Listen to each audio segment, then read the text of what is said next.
હનુમાન જયંતિ નિમિત્તે સ્વામી જયપ્રભુના સાનિધ્યમાં દિવ્ય સત્સંગ યોજાયો। દેગામ તાલુકાના કલ્યાણજીના મુવાડા નાનજી દાદાના કલ્યાણધામ ખાતે હનુમાન જયંતિ નિમિત્તે શ્રી યોગવાસિષ્ઠ રામાયણનો તત્વબોધ સત્સંગનો લાભ આજુબાજુના ગામોના તમામ ભાવિ ભક્તો તેમજ માતા અને બાળ ગોપાળ સાથે દિવ્ય સત્સંગનો લાભ 1000 જેટલા ભાવિકોએ સ્વામીજી જયપ્રભુનો દિવ્ય સત્સંગ તત્વબોધનો લાભ લીધો। તમામને સવારે ચા નાસ્તા પ્રસાદ તેમજ બપોરે ભોજન પ્રસાદનો લાભ લીધો। આ દિવ્ય સત્સંગનો તત્વબોધનો લાભ લઈ ખૂબ જ આનંદની લાગણી અનુભવી, પરમ શાંતિનો અનુભવ થયો। દરરોજ સવારે 7 થી 8 અને સાંજે 7 થી 8 સુધી યોગાવાસિષ્ઠ રામાયણના તત્વબોધ સત્સંગનો લાભ લઈ શકો છો। નજીક આજના શુભ પ્રસંગે કંઈક બે શબ્દ કહો મને।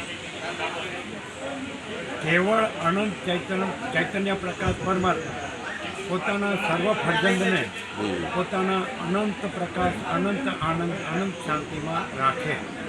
કેવળ અનંત ચૈતન્ય પ્રકાશ પરમાત્મા પોતાના સર્વ ફરજંદને પોતાના અનંત પ્રકાશ, અનંત આનંદ, અનંત શાંતિમાં રાખે। રિપોર્ટર દિનેશ ચંદ્ર શાહ, દહેગામ।